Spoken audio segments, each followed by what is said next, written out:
nous le faisions les années passées, je crois que pour cette année, qui est la 17e édition, la journée dédiée à Mame Cheikh Ibrahima Fall, communément appelée Chant 1er mai, qui se déroule au stade Marius Ndiaye. Alors, toutes les dispositions ont été prises, en tout cas, en rapport avec la police, les sapeurs-pompiers, les services d'hygiène et tous les autres services régionaux concernés par l'événement pour une organisation optimale, en tout cas, comme cela se faisait les années passées de cet événement. Peut-être pour cette année, je crois qu'il n'y a pas d'innovation majeure parce que, comme nous l'avons rappelé au niveau du CRD, les organisateurs eux-mêmes, les chargés de l'organisation, ont été très satisfaits des interventions de l'État. Maintenant, peut-être reste à mieux vraiment encadrer tout ça, parce que comme nous le savons très bien, chaque année, le nombre de pèlerins va augmenter. Nous allons essayer, nous aussi, de moduler nos efforts en fonction de cela, pour qu'il n'y ait aucun problème, en tout cas au lendemain du 1er mai, et que les années prochaines, vraiment, les choses se passent au mieux. Au nom du maître d'œuvre de la journée, Mame Cheikh Fall, si présent, Serigne Cheikh Khadim Fall, nous remercions vraiment l'exécutif régional, pas seulement pour cette édition, mais pour toutes les autres éditions qui sont passées, pour vraiment l'accompagnement qui a été développé, si vous voulez, pour la réussite de cet événement. Et ce qui a marqué, c'était l'absence de l'année dernière du Cheikh.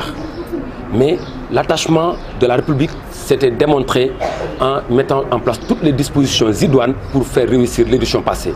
Et cette année, il y a beaucoup de choses qui sont venues, des innovations, ou plutôt de la continuité dans l'organisation, notamment un symposium qui doit être organisé une semaine avant l'événement pour magnifier le rayonnement, le côté spirituel comme matériel, si vous voulez, de ce grand cheikh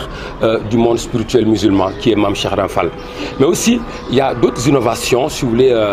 majeures, parce que c'est un besoin, si vous voulez, au niveau de l'espace, une foire du 1er mai qui sera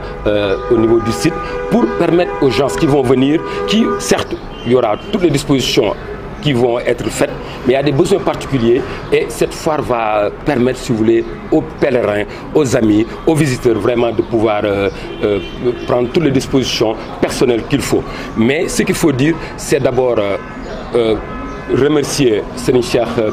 Serigne Momadou Mountakha Mbacké et Serigne Cheikh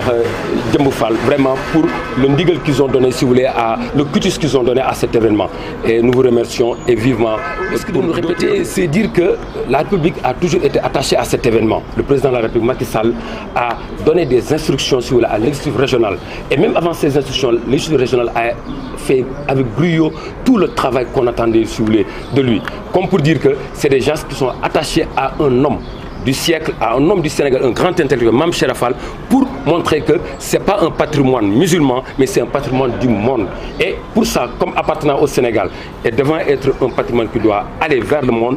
et c'est pourquoi ils en ont fait leur patrimoine qui appartient au monde. Comme je l'ai dit en français,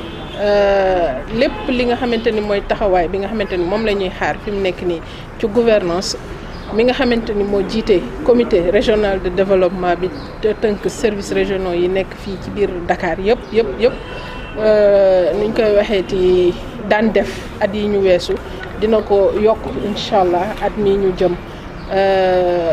mooy ndax cant bi ñu jëm muy cant 1er mai nga xamanteni suñu maam Cheikh Ibrahima Fall lañ ko darajale ah cant bi ñu jëm vraiment ñun suñu programme la bokk. Donc comme niñ ko doon defee rek ni ko organisateurs yi waxee ci biir CRD bi daaw jàppoon nañ ci bu baax a baax ren également vraiment ñuy ñaan yàlla may ñu fekkee ak tal ba nga xamante ni lañ defoon daaw dina gën a baax foofu incha allah.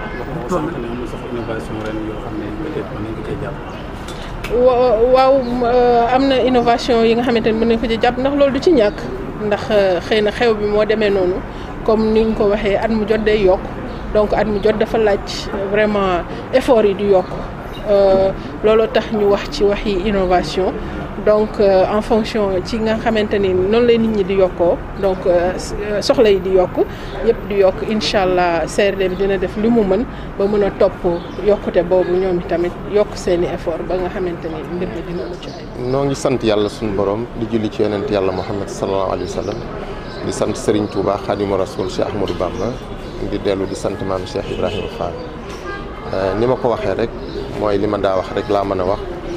Fatihatul Kitab dañ ko tàmbalee jàng ba tey moom rek la ñuy baabu te li ñuy def noonu rek la mel ci ñun lenn la soppikuwul te du soppiku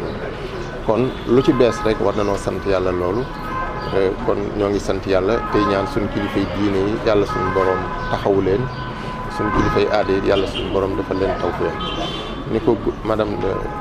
gouverneur waxee noonu rek la demee daaw ak daaw jéeg ak daawaati jéeg at yi jàll yëpp wax dëgg yàlla ñi ngi ciy def CRD dinu ci taxawe daaw nag gis nañ ne liñ sàkk woon lépp am nañ ko niñ ko bëgge woon loolu liñ ci dolli mooy lin nu defaloon daaw nu yokkal nu ko waaye amul lu manqué woon loo xam ne moom la ñuy sàkk waa ren ñu def ko kon taxawaay boobu nga xam ne état taxaw na ko ci ñoo ngi koy sant président de la république di ko jaarale ci gouverneur ñu jaaral nañu ko ci ministère de l'intérieur ak premier ministre jàllaleel na ko ci président de la république ndax ku amul lu dul lenn loolu la ci jàppale nga yëg ko amuñu lu dul maam Cheikh Ibrahima Fall amul lu dul suñu bis bii ñu defal maam Cheikh Ibrahima Fall ku ñu ci jàppal rek yéen nañ ko ci jàppale